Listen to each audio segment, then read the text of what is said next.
Here's my story. It does not take place in Toronto. It takes place in Los Angeles in 1973. In 1973, I was in a Canadian band called Lighthouse, which was a very large band. The year of the ox. And Lighthouse was divided into three categories of musicians. The first category was the string players. They all came from a classical background, and they knew their music extremely well. And then there were the horn players, and the horn players were all jazz cats, and they all went to Berkeley and etc. So also extremely educated musicians. However, the rhythm section was the great unwashed of the band. And we didn't know shit about music. But we could play our asses off. And we knew a lot about how songs went, which seemed way more important to me at that time. But indeed, we were a lower caste within that organization. So we were in LA and we were playing a show at the Whiskey A Go-Go. And we were in town for a few days, so we had some lag time. So the piano player, who was also an Aussie, who went into Lighthouse with me, and the road manager went for a stroll down Sunset Boulevard. And we came upon a famous establishment called Lyle Tuttle's Tattoo Parlor. And Lyle Tuttle had tattooed Jimi Hendrix and Janis Joplin and all the rock stars of the day. So we went, what the fuck, let's go. Get ourselves a tattoo. So the piano player got a dolphin on his arm. Well, I had no idea. I didn't know he had any affinity with dolphins, but I guess that was all he could think of at the time. And the road manager had a spider tattooed on his belly.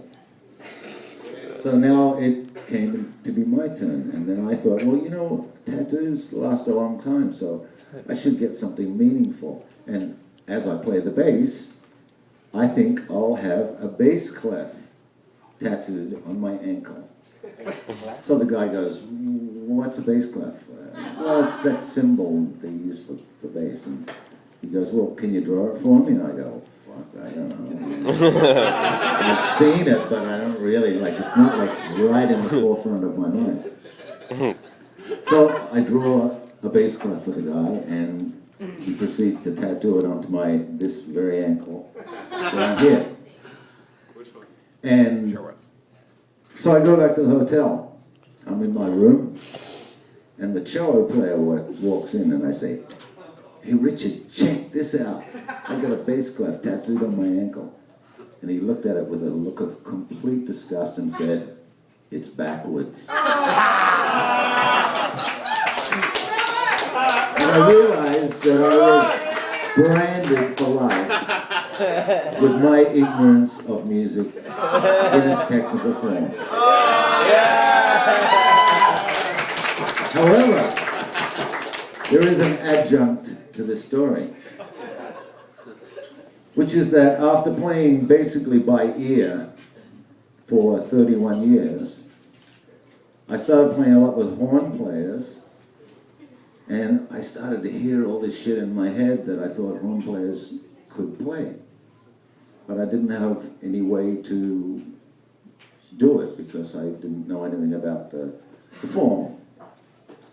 So I taught myself music so that I could write horn arrangements. And then it occurred to me, well, wait a minute.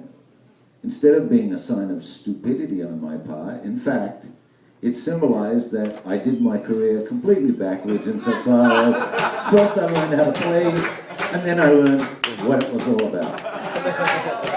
The end.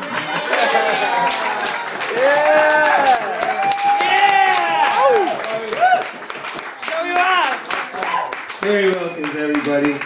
If You catch him, you ask him more. He's got stories like that galore. It's an amazing thing.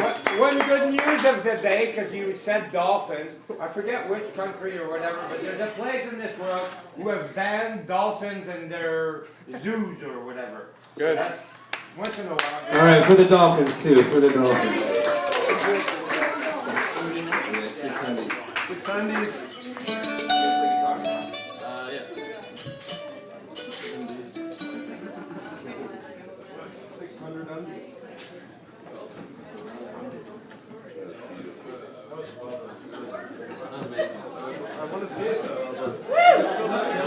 I think maybe after telling that story, Terry should give a little flash of the tattoo he was talking about. What do you guys think? He says if you want to see some skin, you gotta hit him up one-on-one. I think that's fair enough. So after we're done, you guys should ask him. Fill his hat with a heavy tip. You got the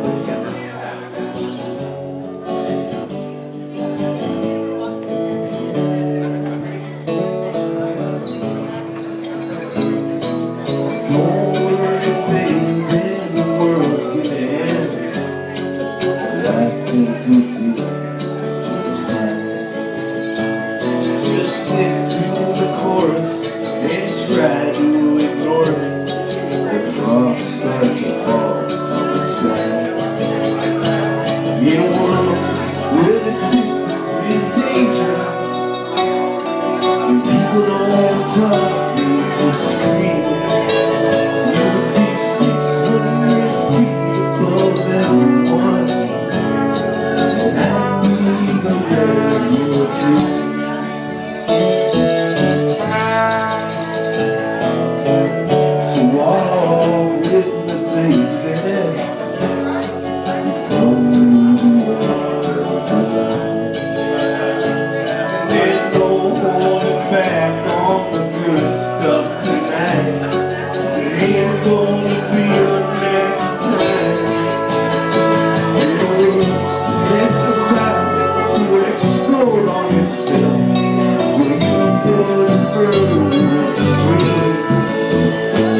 is a special night, of course.